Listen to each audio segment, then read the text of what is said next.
वाह वाह वाह, क्या बढ़िया खाना बनाया है। आपकी जीरा तो इससे भी ज्यादा मजेदार। Thank you very much. जरा अपनी वो चटनी तो दीजिए। अरे ये तो झूठी है। व्हाट नॉनसेंस, आप और मुझ में कैसी झूठन है? लाइए तो सही। वाह वाह वाह, लगता है आम को कलेजे की तरह पीस कर चटनी बनाई है। वाह वंडरफुल, क्या शानदार खाना खाया। लगता है जिंदगी में पहली बार खाना खाया, वरना आज तक तो चमड़े की रोटियां और उबाली हुई चपलों का सालन खाता है। तुम्हारे हाथों में कितना जादू है, जी चाहता है रोटी के साथ साथ इन हाथों को भी खा जाओ। लाइए मैं प्लेट धोकर। नहीं नहीं, जिसका काम है उसे खुद ही करना चाहिए, मैं खुद धो लूंगा। लाइए ना। वाह वाह वाह, दिन ब दिन तुम्हारी मेहरबानियों का बोझ बढ़ता ही जा रहा है मुझ पर। Mister defence lawyer. Yes public prosecutor साहिबा, मैं हेल्प यू प्लीज। मैं आपसे अपने मन का एक शक साफ करना चाहती हूँ। आप शक साफ करना चाहती हैं? जी हाँ। न्याय शास्त्रों अर्थात इंसाफ के असूलों को तोड़ मरोड़ कर शक पैदा करने वाली आप शक साफ करना चाहती हैं? जी हाँ, मेरा शक न्याय शास्त्रों पर नहीं बल्कि आपकी चाल चलन पर है। मेरे चाल चलन पर? हाँ। चलन के बारे में तो मैं कुछ नहीं जानता हूँ, लेकिन मेरी चाल तो ठीक है। लेफ्ट राइट क्यों, क्या ख्याल है? वकील साहब जी, आप मुल्जिमा के लॉयर हैं या लवर? लवर ववर कुछ नहीं, मैं उसका वो हूँ। क्या हो?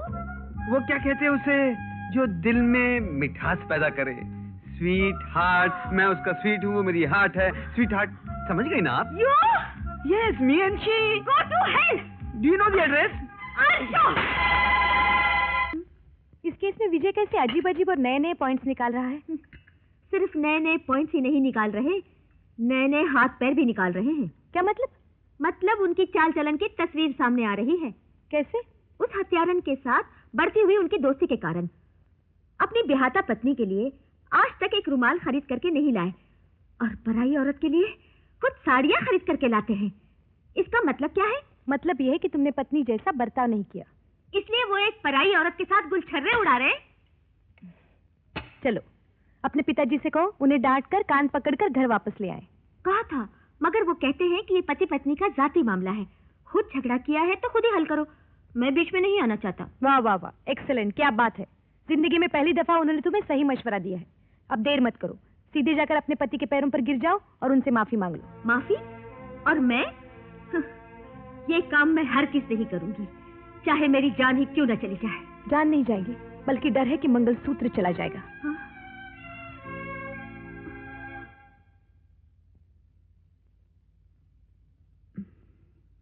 ये लीजिए, लीजिए। ये लो तुलसी, हल्दी का धागा, तुम भी लो। ना बाबा, मुझे नहीं चाहिए। अरे चिंता मत करो, ले लो। गौरी के व्रत में अमीर गरीब का भेदभाव नहीं होता, सब एक है। हल्दी का धागा बंधवाना घर गृहस्थी के लिए अच्छा होता है। ले लो तुलसी। बुरा मत मानिए, नौकरानी हूँ, छोटा मुंह बड़ी बात। आपके शादीशुदा होते हुए भी बाबूजी आपको छोड़कर चले गए। आज जैसे त्योहार के दिन आप जैसे लोगों के हाथों से हल्दी का धागा बंधवाना, मुझे डर लगता है कहीं मेरा पति भी मुझे छोड़कर न चला जाए। लंगड़ा है, लूला है, बहरा है, अच्छा है या बुरा है, शादी करके जिंदगी भर साथ निभाने का वचन दिया है मैंने। मुझे माफ कर दीजिए।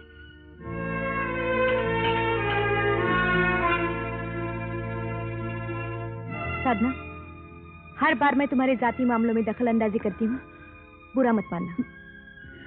देखो, मेरी बात मानो और अपने पति के पास वापस चली जाओ। राम जी जब जंगल में थे, सीता के लिए वही अयोध्या था।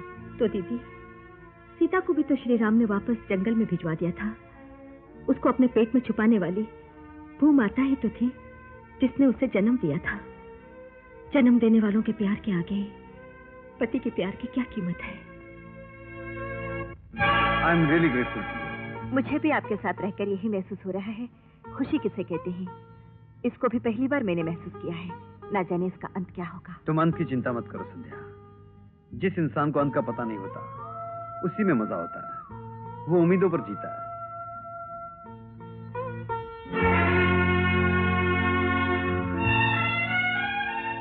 ये नाटक बहुत हो चुका। कल हमारी शादी की सालगिरह है। इज्जत और शराफत से घर आ जाइए। साधना। साधना? साधना कौन है? वो जो जा रही है ना। कौन है ये? मेरी पत्नी। बेटे क्या कहा उसने? आएगा ना? हाँ हाँ डैडी, वो जरूर आएंगे, चाहे कितनी भी देर क्यों ना हो जाए, लेकिन वो जरूर आएंगे। कल हमारी शादी की सालगिरह है ना। शादी सिर्फ मेरी ही नहीं, हम दोनों की हुई है। वो जरूर आएंगे, जरूर आएंगे। आज ये जानकर बहुत खुशी हुई बेटी कि तेरे मन में अपने पति के लिए विश्वास तो पैदा हुआ। सुखी रहे बेटी, जीते रहे।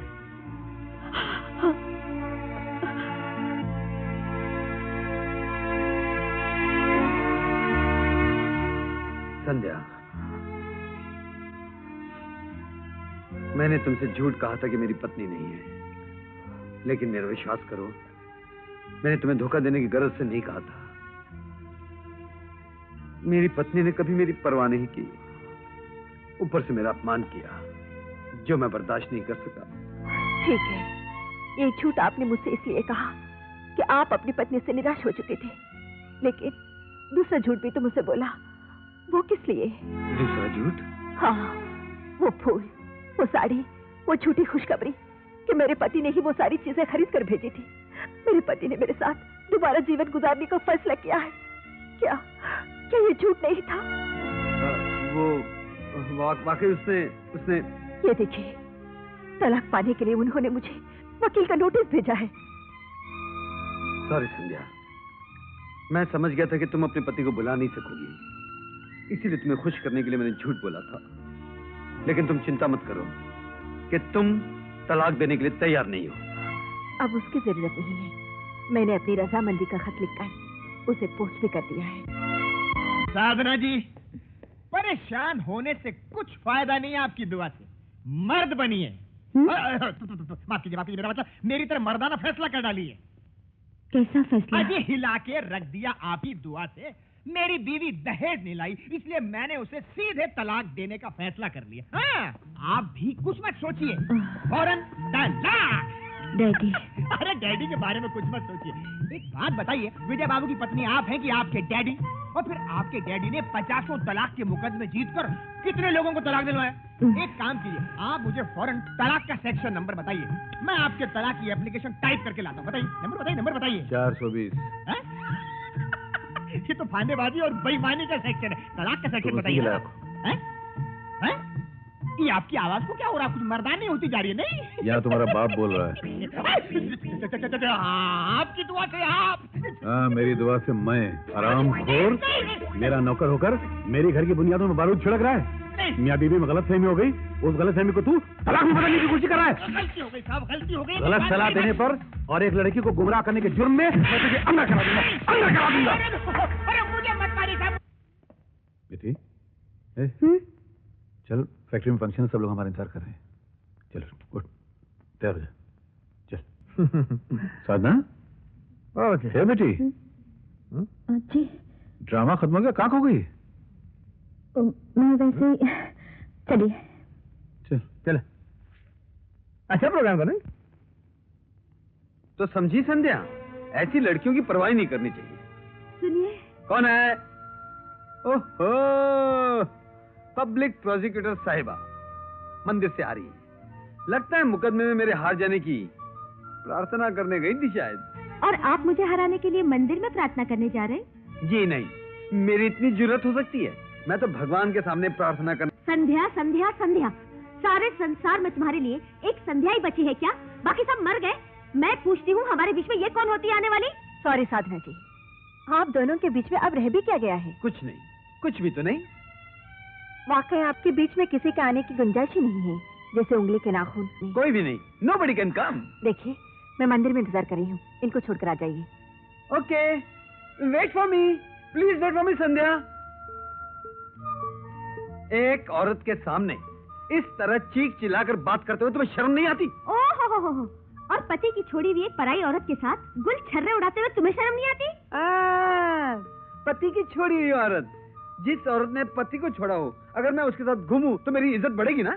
मैंने किसी को नहीं छोड़ा, आप ही ने सब कुछ छोड़कर मुझे अपने से दूर कर दिया।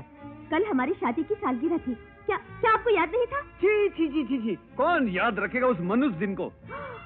मैं जा रहा हूँ। सुनिए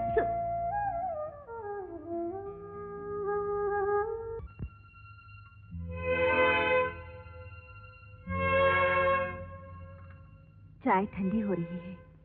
मुकदमा ठंडा ना हो जाए ये कोशिश कर रहा हूँ।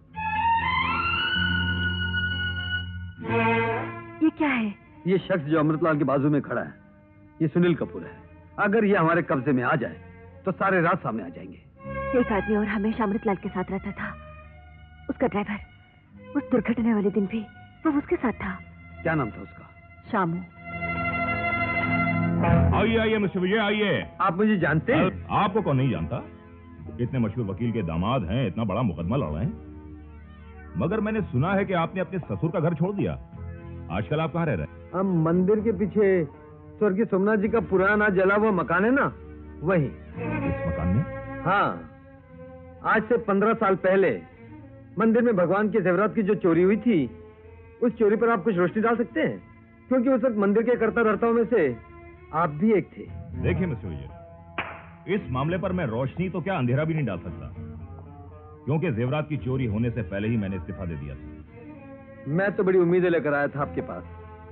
वैसे आपका वक्त जाया किया उसके लिए माफी चाहता हूँ। कोई बात नहीं, चलता हूँ। मिस्टर सुनील कपूर, बिल्डिंग वाला। बिल्डिंग वाला? जी हाँ, बिल्डिंगें बनाना मेरा खानदानी पेशा है। अच्छा, आप बनाते हैं? कुछ लोग बिल्डिंगें बनाते हैं, कुछ लोग जलाते हैं। वैसे मैं आपको एक बात बताना भूल गया था। अपने वो पंडित विष्णु प्रसाद जी है ना, उन्हें पुलिस ने गिरफ्तार कर लिया है।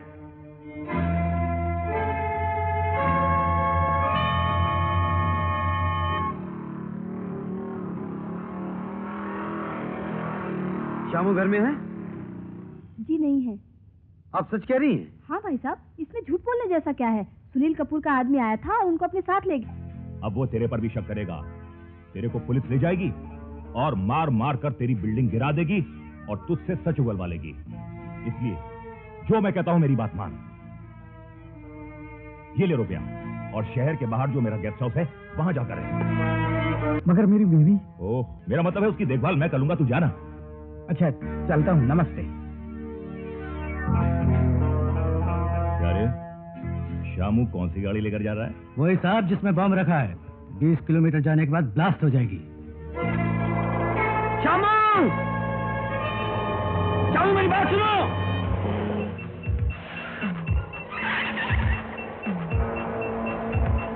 शामू!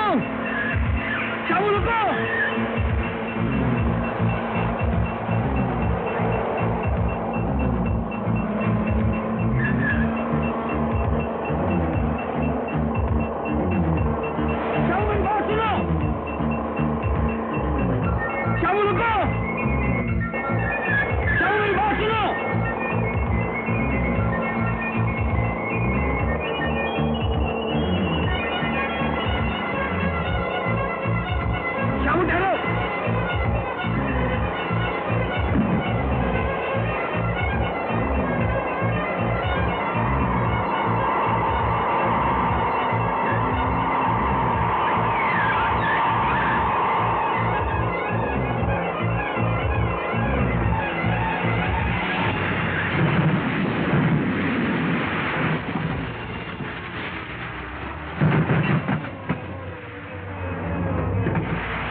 देख लिया बेईमानों का साथ देने का अंजाम, जिसे तुम मालिक समझकर सारी जिंदगी ईमानदारी से वफादारी निभाते आए।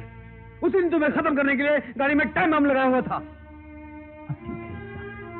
अब ठीक कह रहे साहब, आपका बहुत बहुत शुक्रिया, आपने मेरी जान बचाई। इसके बदले मैं कोर्ट में सच बोलकर एक बेकसूर की जान बचाऊंगा साहब। अमृतलाल क्या था, उसका असली चेहरा क्या था, सब बताऊंगा। मैं कोर्ट में गवाही देने को तैयार हूं।